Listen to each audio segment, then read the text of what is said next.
The massive space station called Nexus Prime floated in the darkness between stars. It was bigger than most moons and served as the home for the Galactic Council.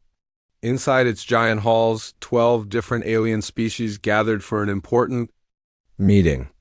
The air buzzed with strange languages and the sound of claws clicking on metal floors. Council Speaker Veltar stood at the center of the great assembly hall. He was tall, with 6 arms and a hard shell that looked like black glass. His 4 eyes glowed red as he looked around at the other aliens. Next to him floated the Vortani delegates in their special gas suits. Their bodies were made of purple mist that moved like smoke in the wind. On the other side sat the Drakmari, proud lizard-like beings with thick scales and sharp teeth. "The humans have gone too far," Veltar said, his voice echoing through the hall. "They spread across the galaxy like a disease. They take worlds without asking. They refuse to follow our rules." The other aliens nodded and made sounds of agreement. The Zephyrians, who looked like walking crystals, chimed like bells. The Korthani, with their bird-like faces, squawked loudly. Everyone seemed angry about the humans.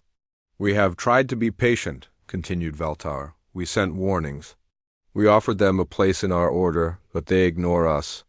They think they are better than the laws that have kept peace for 1,000 years. Far away on Earth, Admiral Jake Morrison sat in his office at Fleet Command. He was a tall man with gray hair and tired eyes. Years of military service had made him look older than his 50 years. His aide, Lieutenant Amy Foster, knocked on his door. "Sir, we have an urgent message from the Galactic Council," she said, her voice shaking a little. Morrison looked up from his reports. "What kind of message?" "It's marked as a formal declaration, sir. The translation team is working on it now." Morrison stood up and walked to the window. Outside, he could see the busy spaceport where human ships came and went. Some were military vessels, but most were traders and colonists heading to new worlds. In just 200 years, humans had spread to over 300 planets. "Bring me the message as soon as it's ready," he said. 30 minutes later, Amy returned with a data pad. Her face was pale. "Sir, you need to read this right away." Morrison took the pad and began to read. The message was long and full of fancy words, but the meaning was clear. The Galactic Council was declaring war on humanity. They demanded that all humans return to Earth within 30 days. Any human colonies would be taken by force. Any human ships found outside the solar system would be destroyed. "Get me President Hayes on the secure line," Morrison said, "and call an emergency meeting of all fleet commanders." 2 hours later, President Lisa Hayes sat in the Situation Room deep under the White House. She was a small woman with brown hair, but her voice was strong when she spoke. Around the table sat her top advisors, including General Chris Taylor. "From Earth Defense Command, how many ships do they have?" she asked. General Taylor looked at his notes. "Intelligence says about 50,000 vessels, ma'am. That's 10 times bigger than our entire fleet." "What about their weapons?" asked Defense Secretary Bob Wilson. "More advanced than ours in most ways," Taylor replied. "But they follow very strict patterns. They fight the same way they have for centuries. Big formations, direct attacks, overwhelming force." President Hayes leaned back in her chair. "And what do we do differently?" "Everything," said Admiral Morrison, who had just arrived from Fleet Command. "We don't fight fair. We don't follow their rules. We adapt and change our tactics constantly. That's what makes us human." Meanwhile, on the colony world of New Denver, Governor Pete Wilson was holding his own emergency meeting. The planet was home to 2 million people who had spent years building farms and cities. Now they faced the choice of leaving everything behind or fighting impossible odds. "We're not running," said Colonel Sarah Davis, the head of the planetary militia. "These people came here to build something. They won't abandon it without a fight." Governor Wilson nodded. "What do we need?" "Time to prepare, weapons, and the will to do whatever it takes to protect our homes."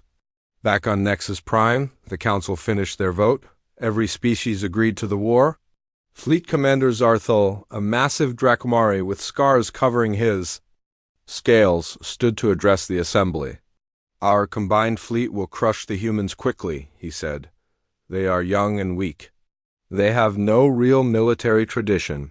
This war will be over in months. But War Counselor Tisara of Vortani, whose purple gas swirled nervously in her suit, was not so sure. The humans are unpredictable. They do not think like us. This could be dangerous. Supreme Admiral Krickstall, the leader of the Zephyrian forces, made a sound like breaking glass. You worry too much. We have defeated dozens of species with the same tactics. The humans will surrender when they see our power. The council began making plans. They would send probe fleets first to test human defenses. Then the main force would attack the outer colonies. Finally, they would surround Earth itself and force the humans to give up. On Earth, the news of the war declaration spread quickly. Some people panicked and tried to flee to underground shelters. Others got angry and demanded that the government fight back. But most humans did something the aliens did not expect. They got ready to fight. In shipyards across human space, workers began building new vessels. They were not pretty like council ships. They were tough and simple, designed to be fixed quickly during battle. In weapons labs, scientists worked around the clock to find ways to hurt alien ships. On colony worlds, militias trained with whatever weapons they could find. Admiral Morrison stood on the bridge of his flagship, the UES Defiance. Through the view screen he could see the first Council probe ships approaching the edge of human space. They moved in perfect formation, just like the intelligence reports said they would. All ships, this is Admiral Morrison, he said over the comm. Remember, we're not trying to win a fair fight. We're trying to survive. Use every trick you know. Make them think we're crazy, because maybe we are. The first battle was about to begin. The news of the war declaration spread across human space like wildfire. On every colony world, in every space station, and in every ship, people heard the same message. The Galactic Council wanted them to abandon their homes and return to Earth. Most aliens expected panic and fear. Instead, something else happened. On the colony world of New Denver, Governor Pete Wilson walked through the main square of the capital city. People gathered around him, their faces showing worry but also determination. Children held their parents' hands while older colonists stood with their arms crossed, ready to listen. They want us to leave, Wilson said in a loud voice. They think we will run away like scared animals. But we built these cities with our own hands. We planted these crops in soil that our grandparents died to claim. Are we going to let some aliens take it all away? The crowd shouted back with one voice. No, Colonel Sarah Davis stood next to the governor. She was a tough woman who had served in 3 different wars before coming to New Denver. Her short black hair was streaked with gray, and her uniform showed the signs of hard work. We have 30 days to get ready, she told the crowd. Every person who can hold a weapon will learn to fight. Every building will become a fortress. Every street will be a trap. When the council comes here, they will find out what humans do when someone tries to take their home. Across the galaxy, similar scenes played out on hundreds of worlds. On New Texas, farmers loaded their old hunting rifles and prepared to defend their ranches. On Port Liberty, dock workers turned their cargo haulers into mobile weapons. On Haven Colony, miners rigged their explosives to blow up landing zones, but the real test came in space itself. Captain Ryan Clark commanded the battleship UES Defiance, one of the newest ships in the human fleet. He was young for a captain, only 35, but he had earned his rank through skill and courage. His crew trusted him completely. Contact. Ahead, called out Lieutenant Tom Brady from the sensor station. 5 alien ships, moving in standard formation. Clark looked at the main screen. The alien vessels were beautiful in their own way. They had smooth curves and gleaming metal hulls. They moved together like dancers, each ship perfectly positioned relative to the others. It was the kind of formation that had conquered dozens of worlds. They're hailing us, said Communications Officer Linda Green. Put them through, Clark sighed. The alien commander appeared on the screen. He was one of the Drakmari with green scales and yellow eyes. When he spoke, his voice was translated by the computer. Human vessel, you are ordered to surrender immediately. Return to your home system and prepare for council occupation. Any resistance will be met with destruction, Clark smiled. This is Captain Ryan Clark of the United Earthship Defiance. We respectfully decline your offer. The alien commander looked confused. You have one ship. We have 5. Surrender now and your crew will be spared. Let me explain something to you, Clark said. Humans don't surrender. We fight, and we fight dirty. Clark cut the communication and turned to his crew. All right, people. Let's show them what we learned in the academy. Helm, take us into that asteroid field. Weapons, prepare the surprise package. Engineering, I want all power to the engines. The human ship suddenly broke away from its steady course and dove toward a nearby asteroid field. The alien ships followed, still in perfect formation. It was exactly what Clark had hoped for. Now, he shouted. The Defiance fired its weapons, but not at the alien ships. Instead, the missiles struck several large asteroids, breaking them apart and creating a cloud of rocks and dust. The alien ships, still flying in formation, had no choice but to scatter or crash into the debris. Hit them while they're separated, Clark ordered. The human ship darted between the asteroids like a fish swimming through coral. The alien vessels, designed for open space combat, struggled to maneuver in the tight quarters. One by one, the Defiance picked them off with precise shots. When the battle was over, 4 alien ships were destroyed and 1 was badly damaged. The human ship had only minor scratches on its hull. Send a message to Fleet Command, Clark told his communications. Officer, tell them the first battle is ours. And tell them the aliens fight exactly like the intelligence reports said they would. Back on Earth, Dr. Elena Martinez worked in her laboratory deep under the Rocky Mountains. She was the head of the Weapons Research Division, a brilliant scientist who had spent years studying alien technology. Her team included Dr. Kevin Adams, a young engineer who specialized in energy weapons. The Council species are predictable, she explained to her team. They have evolved on stable worlds with few natural disasters. They think in straight lines. They expect their enemies to do the same. But we don't, said Dr. Adams. We come from a world with earthquakes, storms, and volcanoes. We learn to adapt or die. Exactly, Martinez said. Look at their ship designs, beautiful but rigid. They can't handle unexpected stress. Our ships are ugly, but they can take a beating and keep fighting. The research team worked around the clock, developing new weapons and tactics. They studied every piece of alien technology they could find. They learned that Council weapons were powerful but slow to adjust to new threats. Their shields were strong but followed predictable patterns. Meanwhile, Admiral Morrison held a video conference with his fleet commanders. The holographic images of officers from across human space filled the conference room. Admiral Beth Turner commanded the Outer Rim Fleet, a collection of fast ships that protected the newest colonies. Admiral Mike Patterson led the core fleet, the heavy warships that defended the inner worlds. The first engagement went well, Morrison reported. Captain Clark's victory shows that our tactics work, but we need to be ready for their response. What's our strategy? Asked Admiral Turner. She was a small woman with fierce eyes and a reputation for taking risks. We call it Protocol Chaos, Morrison said. We never do the same thing twice. We attack when they expect us to defend. We run when they think we will fight. We use their own rules against them.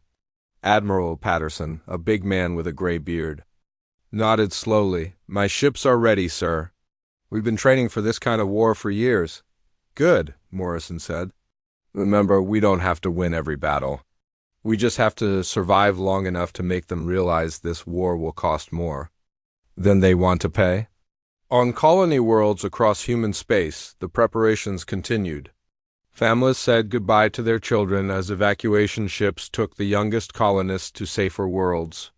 But many people chose to stay and fight. They built bunkers in their backyards and turned their homes into fortresses in the shipyards above. Earth, workers finished the last of the new warships. These vessels were different from anything the Council had seen before. They were built in sections that could be quickly replaced during battle. Their weapons could be modified in hours instead of days. Most importantly, they were designed to be unpredictable. Captain Jenny Hill commanded one of these new ships, the UES Wildcard. She was an experienced officer who had grown up on a frontier world where every day brought new challenges. Her crew was made up of volunteers from dozens of different colonies, each bringing their own skills and ideas. The Council thinks they know how to fight, she told her crew. They have big fleets and powerful weapons, but they don't understand what makes humans special. We don't give up, we don't follow their rules, and we sure as hell don't run away from a fight. The crew cheered, and Hill smiled. In 30 days, the Council would learn what it meant to fight humanity. They would discover that declaring war on humans was easy. Winning that war would be something else entirely. Across the galaxy, the Council fleets continued their slow advance toward human space. They moved in perfect formations, confident in their superiority. They had no idea that they were about to face an enemy unlike any they had ever encountered before. The Council flagship Eternal Harmony moved through space like a floating city. It was 10 miles long and covered in gleaming metal that reflected the light of distant stars. Inside its command center, Fleet Commander Zarthal studied the reports. From the first battle with human forces, Zarthal was a massive Drakmari with dark green scales and scars from a dozen previous wars. He had commanded Council fleets for 30 years and had never lost a major battle. His claws clicked against the metal table as he read the damage reports. 5 ships destroyed by 1 human vessel, he said to his staff. How is this possible? War Counselor Tessara floated nearby in her containment suit. Her purple gas body swirled with worry. The humans did not fight as we expected. They used the asteroid field as a weapon. Clever, admitted Supreme Admiral Crystal, the Zephyrian commander. His crystal body chimed softly as he spoke. But tricks will not save them from our main fleet, Zarthal nodded. We have 50,000 ships. They have 5,000. Numbers do not lie. We will crush them through superior force. The Council commanders began planning their next move. They would send larger fleets to attack human colonies. They would use the same tactics that had worked against every other species. Overwhelming firepower delivered in perfect formation would break human resistance quickly, but Tessara was not convinced. Commander, the humans have been studying us for years. They know our tactics. Perhaps we should study theirs. There is nothing to study, Crystal replied. They are primitive. They fight without honor or discipline. Our way has brought peace to the galaxy for 1,000 years. Meanwhile, the first major battle was about to begin at Kepler Station. The space station orbited a mining world where humans had been digging valuable metals from asteroids for 50 years. Captain Lisa Morgan commanded the small defense force of 12 ships. Morgan was a tough woman who had grown up on a mining ship. She knew every trick of working in asteroid fields. Her ships were not military vessels but converted miners and cargo haulers. They looked like junk compared to the sleek Council warships approaching the system. 24 enemy ships incoming, reported her sensor officer. They're in standard attack formation. Morgan smiled. Perfect. They're doing exactly what we hoped they would do. She opened a channel to all her ships. All right, people. You know the plan? Lead them into the maze and then show them what miners can do when we're angry. The human ships retreated toward the asteroid field, just as the Council expected. The alien commanders thought the humans were running away. They followed eagerly, keeping their perfect formation, but the asteroids around Kepler Station were not natural. For 50 years, human miners had been cutting tunnels and chambers inside the larger rocks. They had left mining equipment, explosives, and emergency supplies scattered throughout the field. Now all of that became weapons. Spring the trap. Morgan ordered. Suddenly the asteroids came alive. Hidden mining lasers fired from concealed positions. Explosives that had been placed months ago detonated, breaking apart rocks and sending deadly fragments flying. The perfect Council formation became a disaster as ships crashed into debris or were hit by weapons they could not see. Where are the humans? shouted the council commander over the radio. His answer came in the form of mining ships that emerged from tunnels inside the asteroids. They fired their industrial lasers and launched cargo containers filled with explosives.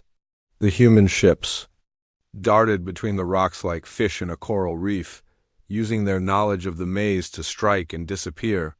When the battle was over, 18 council ships were destroyed or damaged. The humans lost only 3 vessels, and most of their crews escaped in life pods. Captain Morgan's ship was badly hurt, but she had proven that humans could win even when outnumbered. "All ships, prepare to withdraw," she ordered. "We've done our job here. Time to let the next trap do its work."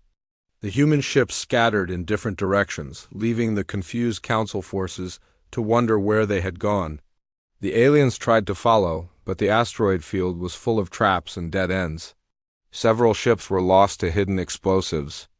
Before the council commander ordered a retreat, on the other side of human space, Commander Tony Rodriguez led a different kind of mission. He was a special forces officer who specialized in operations behind enemy lines. His team had spent weeks planning a strike against a council supply depot. Rodriguez and his 20 soldiers wore black armor that made them nearly invisible in space. They used small, fast ships that could avoid detection. Their target was a supply station that fueled and armed council fleets. "Remember, we're not here to fight," Rodriguez told his team. "We're here to cause chaos. Hit the supplies, gather intelligence, and get out." The team approached the station during the sleep cycle when most of the alien crew would be resting.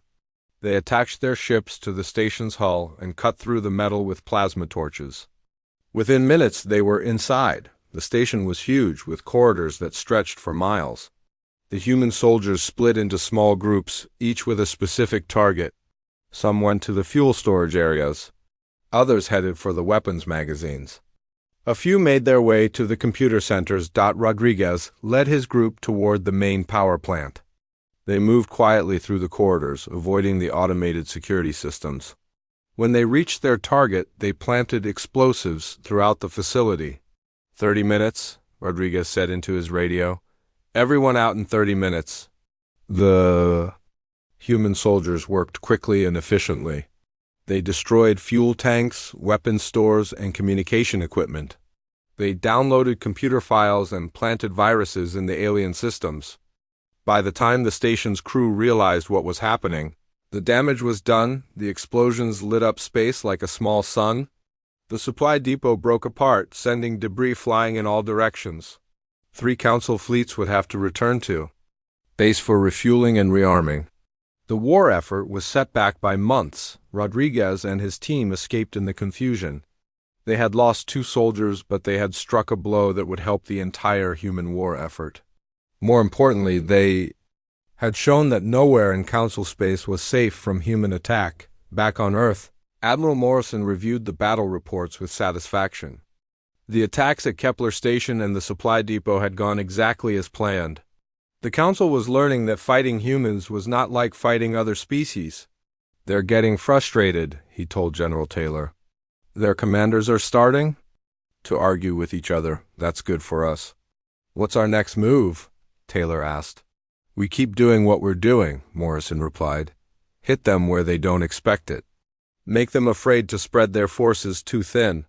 Force them to protect everything, which means they can't attack everything." On colony worlds across human space, the preparations continued. Militia forces trained with weapons that had been hidden in basements and barns. Engineers built defensive systems from farm equipment and mining tools.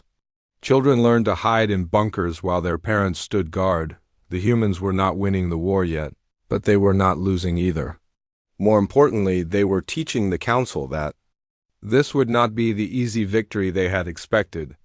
Every battle showed the aliens that humans would not surrender, would not run away, and would not fight by the rules. In the council chambers on Nexus Prime, the alien leaders watched the reports with growing concern. They had expected quick victory, but the humans were proving to be more dangerous than anyone had predicted. The war was just beginning, and already it was not going according to plan. Admiral Morrison stood in the war room deep beneath Earth's surface. The walls were covered with screens showing the positions of ships across the galaxy. Red dots marked Council fleets, while blue dots showed human forces. The humans were badly outnumbered, but Morrison had a plan. Operation Wildcard begins now, he announced to his staff. All fleet commanders, execute your orders. Across human space, the counterattack began. It was not the kind of attack the Council expected. Instead of big fleets fighting head-to-head battles, the humans struck everywhere at once with small, fast groups. Captain Jenny Hill commanded a stealth squadron of 6 ships. Her vessels were painted black and covered with special coatings that made them hard to detect. She led her squadron toward a Council communication relay station on the edge of Drakmari space. Remember, we're ghosts, she told her crew. Get in, hit the target, and get out before they know we were there. The relay station was a massive structure that allowed Council fleets to talk to each other across thousands of light years. It was protected by 12 warships and had powerful shields. But the humans had studied its weaknesses for months. Hill's ships approached from different directions, moving slowly to avoid detection. They used the gravity of nearby planets to hide their approach.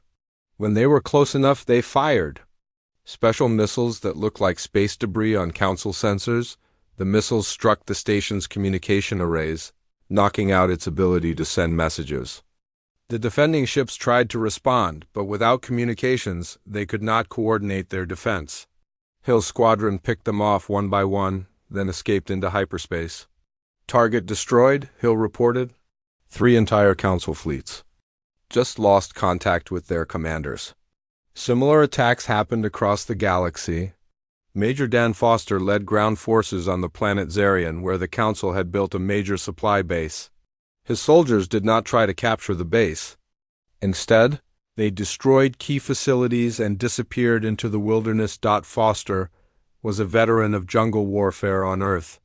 He knew how to use the environment as a weapon. His troops moved through the alien forests like shadows, striking supply, convoys, and communication centers. The Council thinks in straight lines, he told his officers. They expect us to fight for territory. Instead, we fight for time and confusion. The human strategy worked perfectly. Council forces on Zarian spent more time looking for human soldiers than fighting them. Supply shipments were delayed or destroyed. The alien commanders grew frustrated as their carefully planned operations fell apart. Meanwhile, Commander Alex Rivera executed the most daring part of Operation Wildcard. He commanded a captured Council ship that had been repaired and modified by human engineers. The ship still looked like a Drakmari vessel, but it was crewed entirely by humans. This is Drakmari Battle Cruiser Vengeance requesting permission to dock, Rivera said over the radio. His voice was disguised by a computer to sound like an alien commander. The Council space station granted permission, not knowing that the ship was actually full of human Marines. Rivera docked his ship and his troops poured out, taking control of the station's critical systems. Sorry for the deception, Rivera announced to the station crew, but we have a war to win. The humans planted explosives throughout the station, then escaped in their disguised ship. The explosion destroyed a major Council naval base and convinced other aliens that they could not trust their own vessels.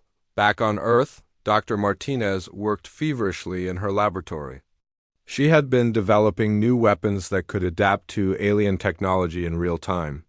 Her greatest creation was something she called the Prometheus Protocol. The Council weapons are powerful but predictable, she explained to Dr. Adams. They use the same energy frequencies every time. Our new system learns from each shot they fire and adjusts our defenses automatically. The first test came when Captain Steve Parker took his ship, the UES Wolverine, into battle against a Council patrol fleet. His ship was equipped with the new Prometheus system, and the results were amazing. They're firing everything they have at us, Parker reported. But our shields are getting stronger with each hit. The Council weapons, designed to overwhelm enemy defenses with raw power, actually made the human ship harder to destroy. The alien commanders watched in disbelief as their most powerful weapons became useless. Impossible, muttered the Council. Fleet commander, no shield can adapt that quickly. Parker's ship fought back with weapons that changed their attack patterns constantly. The Council ships, programmed to respond to specific threats, could not cope with weapons that never behaved the same way twice. When the battle was over, the entire Council patrol fleet was destroyed. The UES Wolverine had only minor damage. The news spread quickly through both human and Council space. General Taylor coordinated the planetary defense networks from his command center. Each human world was developing its own unique way of fighting, based on local conditions and available resources. On the desert world of New Arizona, Colonel Nancy Wright turned the entire planet into a giant trap. Her forces dug tunnels under the sand and filled them with explosives. When Council forces landed, they found themselves walking on a minefield that covered continents. "Let them have the surface," Wright told her troops. "We'll fight from below." The forest world of Green Valley used a different approach. The colonists had lived alongside the native wildlife for decades.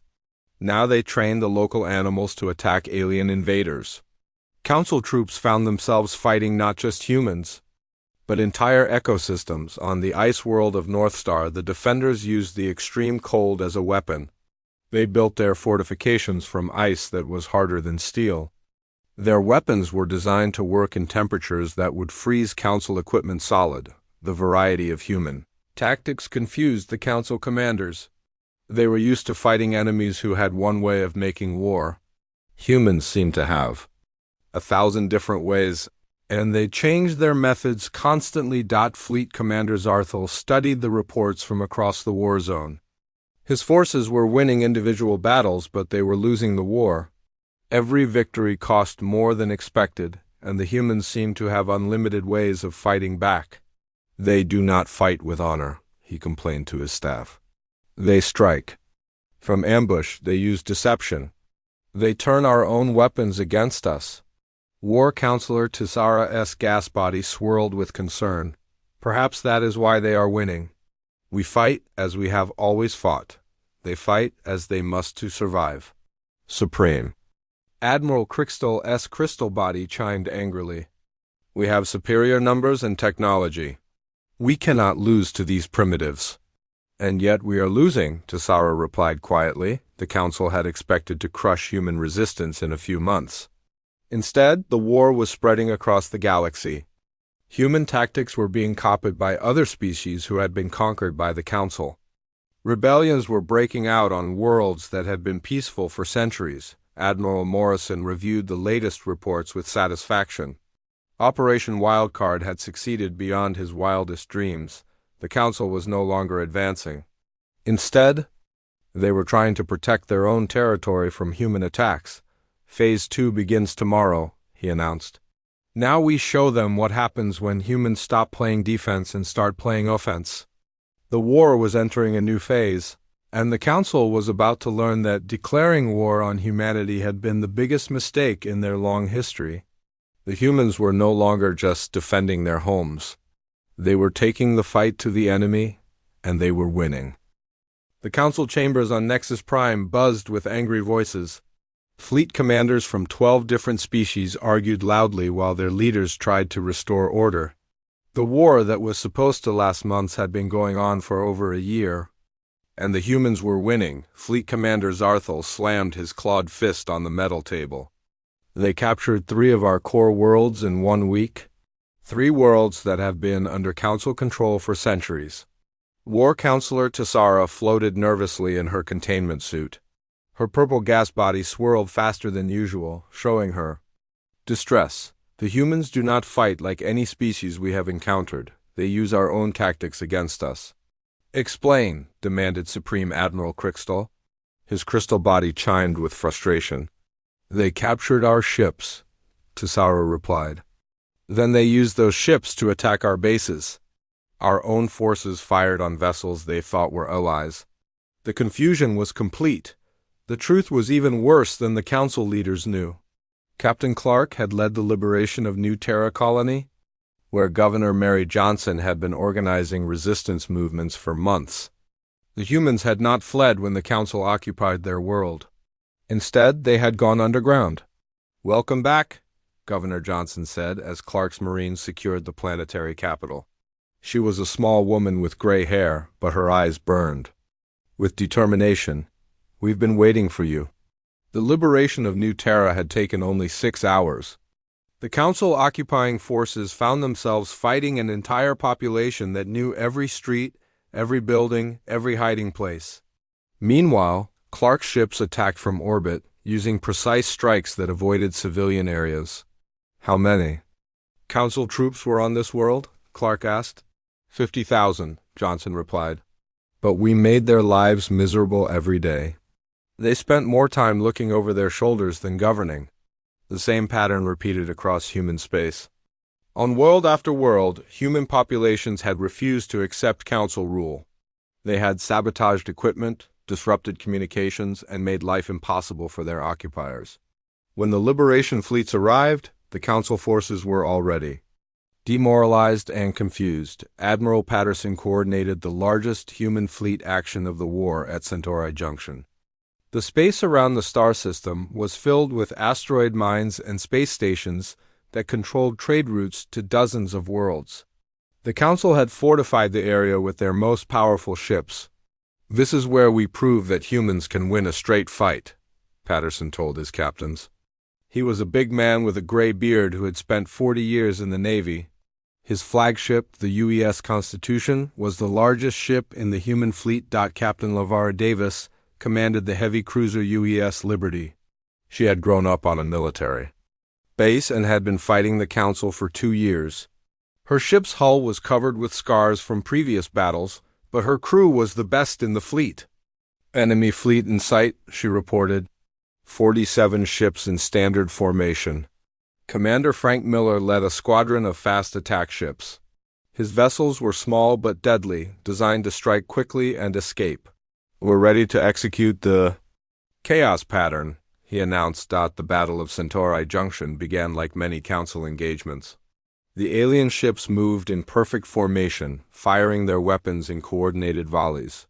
But the human response was completely different. Instead of matching the Council formation, the human ships scattered in all directions. Some attacked head-on while others circled around the flanks. A few ships pretended to retreat, drawing Council vessels into traps. "They're not following any known tactical doctrine," the Council commander reported to his fleet. "I cannot predict their movements." "Then destroy them all," came the reply, but destroying the human ships proved impossible.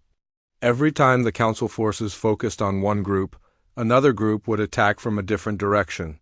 The humans used the asteroids and space stations as cover, popping out to fire and then disappearing again. Captain Davis led her heavy cruiser directly into the center of the Council formation. It looked like suicide, but her ship was equipped with the new shield technology developed by Dr. Adams. The Council weapons made her shield stronger instead of weaker. "All weapons, fire at will," Davis ordered. Her ship unleashed everything it had at point-blank range. 3 Council vessels exploded, and the perfect formation fell apart. Commander Miller's fast attack ship swarmed the confused Council forces like angry wasps. They fired missile after missile, then retreated before the aliens could respond.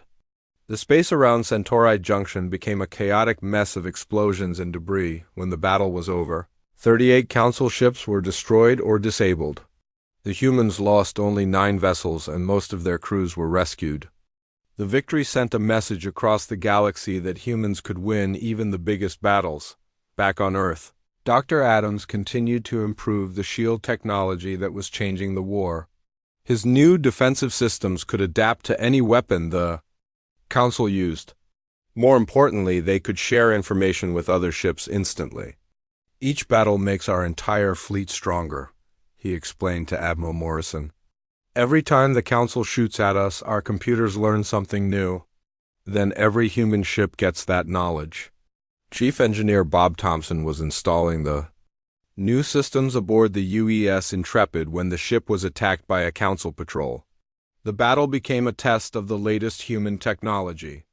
"Their weapons are completely ineffective," Thompson reported from the engine room. "Our shields are actually getting charged by their energy beams. The Council Patrol commander watched in horror as his most powerful weapons made the human ship stronger. When the Intrepid fired back, its weapons cut through Council shields like paper. The alien ships retreated in panic, reporting that humans had developed impossible technology. On the colony world of Haven, the liberation was celebrated with massive parades. The people had lived under Council occupation for 8 months, but they had never stopped fighting. Children who had hidden in caves now played in the streets. Farmers who had sabotaged alien equipment went back to growing crops. "They told us we would be slaves," said Mayor Jim Wilson as he watched the celebrations. "They said humans were inferior. They were wrong about everything." The news of human victory spread to other species throughout the galaxy. Worlds that had been conquered by the Council began to rebel. The Altarians, who had been enslaved for 50 years, rose up against their masters. The vegan colonies declared independence and asked for human help. "The Council's empire is falling apart," reported Intelligence Officer Kate Walsh. 27 species have declared rebellion in the past month. They're all using human tactics. On Nexus Prime, the Council leaders faced the collapse of everything they had built.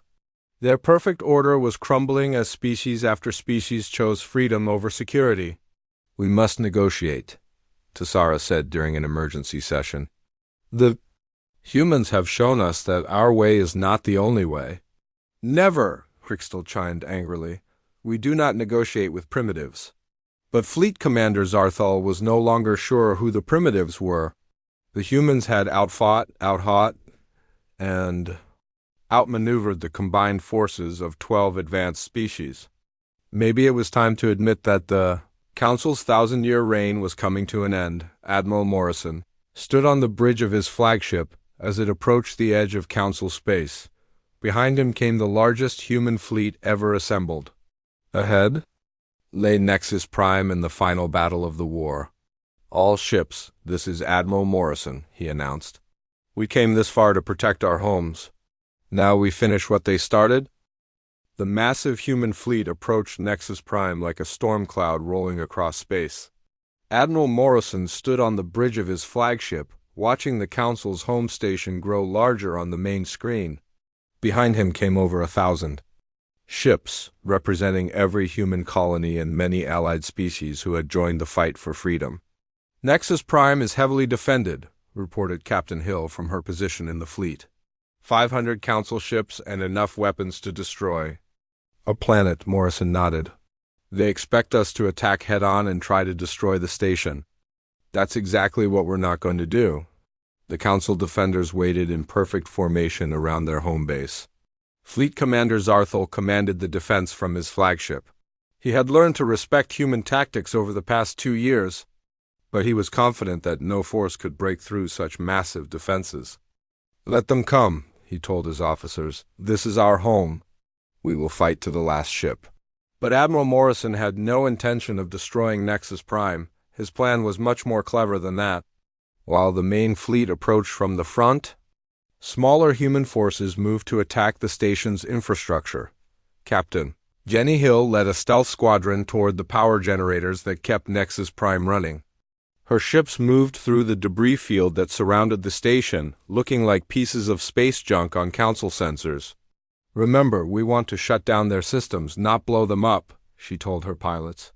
"We need the station intact for what comes next." Meanwhile, Ambassador Kate Walsh was already aboard Nexus Prime. She had arrived 3 days earlier on a diplomatic shuttle, requesting a meeting with the Council leaders. The aliens had agreed. Hoping to negotiate a human surrender, Walsh was a smart woman who had spent years studying alien cultures. She knew that the Council was desperate to end a war that was destroying their empire. Now she was going to give them exactly what they wanted, but not in the way they expected. "The fighting must stop," she told Council Speaker Veltar in the Great Assembly Hall. "Too many beings have died already." Veltar's 4 red eyes studied the human diplomat. "Your people started this war by refusing to follow Council law." "Our people started this war by refusing to be slaves," Walsh replied calmly. "There's a difference." While Walsh kept the Council leaders talking, the human fleet put their plan into action. They did not attack the defending ships. Instead, they began broadcasting on every communication channel in the galaxy. "People of all worlds," Admiral Morrison's voice echoed across space, "today we offer you a choice. You can remain under the rule of those who would make you kneel, or you can stand with those who believe all beings deserve freedom." The broadcast was translated into hundreds of languages and sent to every corner of the galaxy. On worlds that had been conquered by the Council, populations heard the message and began to hope. On Council ships, alien crews listened and wondered if there might be a better way. Captain Hill's stealth ships reached their targets. Instead of destroying the power generators, they planted devices that would shut them down on command.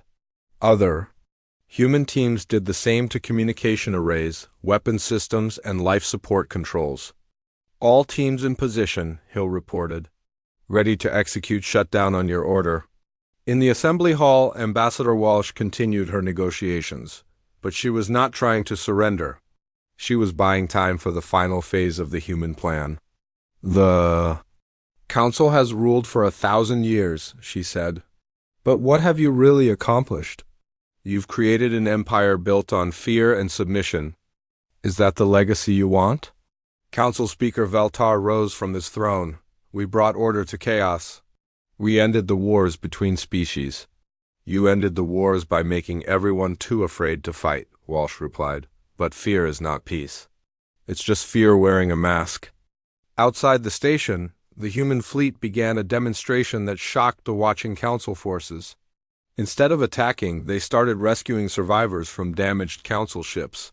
Human medical teams treated wounded aliens. Human engineers helped repair disabled vessels. "Why are they helping us?" asked a confused Drakmari commander whose ship had been crippled in an earlier battle. "Because that's what humans do," replied the human medic who was treating his wounds. "We help each other." The Council defenders watched in amazement as their enemies saved their lives. Many alien crews began to question why they were fighting beings who showed such kindness to their prisoners. Admiral Morrison gave the signal, and Captain Hill activated the shutdown devices. All across Nexus Prime, the lights went out. Weapons systems failed, communication arrays stopped working. The great station hung dark and silent in space. "Now," Morrison announced over the emergency channels, "all beings who want freedom, speak now." The response was immediate and overwhelming. On ship after ship, alien crews declared that they would no longer fight for the Council. Entire fleets switched sides, joining the human forces. The carefully ordered battle lines collapsed as species after species chose freedom over obedience. Fleet Commander Zarthul watched his empire crumble around him. Half his ships had joined the humans. The other half were confused and leaderless. On his command screen, reports poured in from across the galaxy as world after world declared independence. "It's over," he said quietly to his remaining officers. "We've lost everything." In the assembly hall, the Council leaders sat in stunned silence. Their perfect order had lasted for 1,000 years, but it had taken humans only 2 years to bring it all crashing down. "You have won," Council Speaker Veltar said to Ambassador Walsh. "What are your terms?" Walsh smiled. "We don't want to conquer you. We want to free you." She stood and addressed the entire assembly. "We propose a new kind of government. Not one that rules through fear, but one that serves through cooperation. We call it the New Galactic Alliance." The terms were simple but revolutionary. Every species would have an equal voice in the new government. No world would be forced to join or stay. Individual rights would be protected. Trade would be free.